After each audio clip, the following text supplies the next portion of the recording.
Assalamualaikum warahmatullahi wabarakatuh.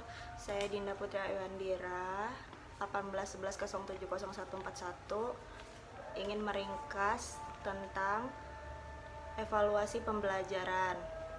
Evaluasi pembelajaran itu proses pengumpulan dan pengolahan informasi untuk menentukan tingkat pencapaian perkembangan anak.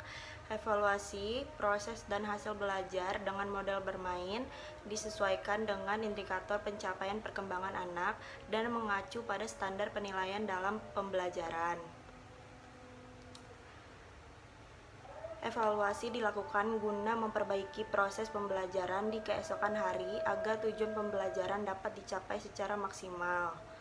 Evaluasi bertujuan untuk mengetahui ketercapaian pertumbuhan dan perkembangan yang telah ditetapkan dalam rancang kegiatan pelaksanaan program. Tujuan evaluasi pembelajaran itu ada satu, untuk mengetahui aspek fisik, berbagai aspek seperti fisik, motorik, kognitif, bahasa, sosioemosional, dan sebagainya. Yang kedua, untuk didiagnosa adanya hambatan perkembangan maupun identifikasi penyebab masalah belajar pada anak. 3. Membantu guru menetapkan tujuan dan merencanakan program. 4. Untuk memberikan tempat dan program yang tepat untuk anak. Evaluasi pembelajaran juga memiliki prinsip saat program pembelajaran, yaitu menyeluruh, berorientasi pada tujuan, objektif, terbuka, bermakna, sesuai dan mendidik. Dalam melaksanakan kegiatan evaluasi, guru harus mengacu pada kemampuan atau kompetensi anak yang dapat dicapai dengan satuan yang telah direncanakan sebelumnya.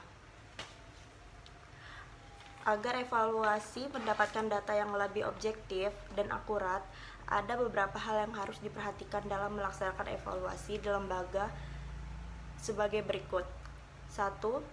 Sebelum memulai evaluasi, sebaiknya guru mengumpulkan dan menyiapkan segala sesuatu sebagai bahan evaluasi, seperti hasil karya anak didik, bahan tes atau penugasan, pertanyaan-pertanyaan lisan anak secara spontan maupun hasil-hasil observasi. 2.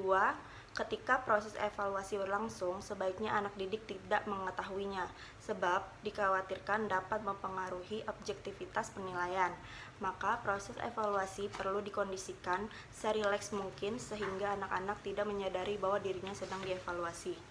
3. Evaluasi hasil pembelajaran di lembaga PAUD harus dilakukan secara individual atau per anak. Setiap anak harus mendapatkan giliran yang merata dan perlakuannya yang sama. 4.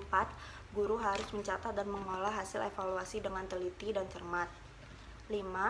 Di akhir lembar evaluasi, guru harus membuat catatan yang berisi tentang normal atau tidaknya irama tubuh kembang anak. Jika terdapat gangguan dalam tubuh kembang anak didik yang terganggu, maka guru harus mempelajari data yang ada, kemudian membuat rekomendasi atas saran-saran yang seharusnya dilakukan oleh orang tua. Misalnya, jika anak terlambat pertumbuhan badannya tidak sebanding antara usia dengan tinggi badan, guru dapat merekomendasikan agar anak tersebut dibawa ke klinik tumbuh kembang anak untuk diberikan program gizi peninggi badan.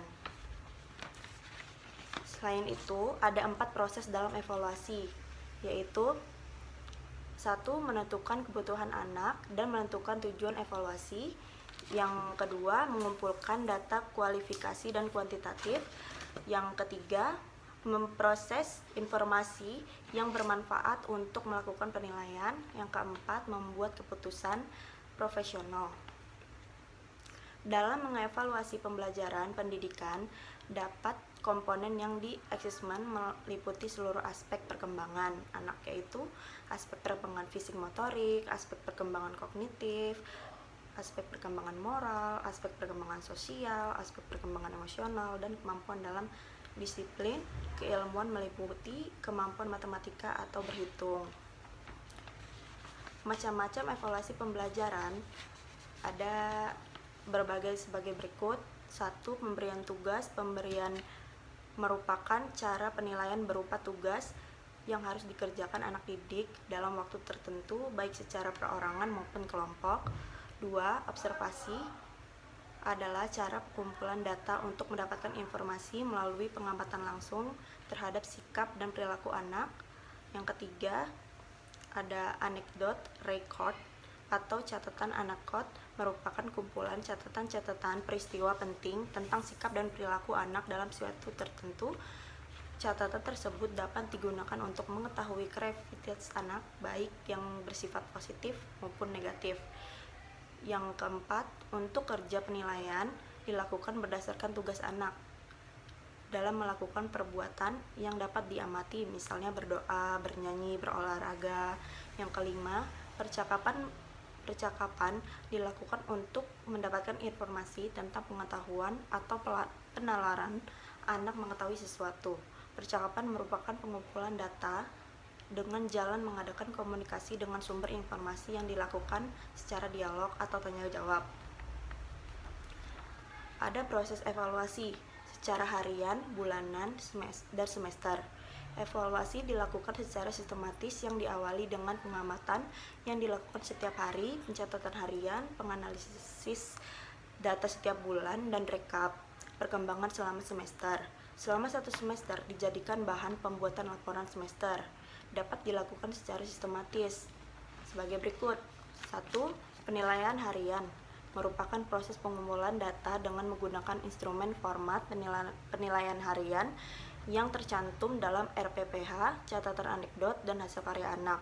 Yang kedua, penilaian bulanan berisi hasil pengolahan rekapitulasi data evaluasi harian, checklist, catatan anekdot, dan hasil karya anak selama 1 bulan. Hasil pengolahan data diisi ke dalam format penilaian bulanan sebagai tindak lanjut dari evaluasi harian. Dan yang terakhir, penilaian semester. Penilaian semester merupakan hasil pengolahan rekapitulasi data penilaian bulanan yang dicapai selama 6 bulan. Penilaian semester digunakan sebagai dasar untuk membuat laporan perkembangan anak yang akan disampaikan kepada orang tua anak. Terima kasih. Wassalamualaikum warahmatullahi wabarakatuh.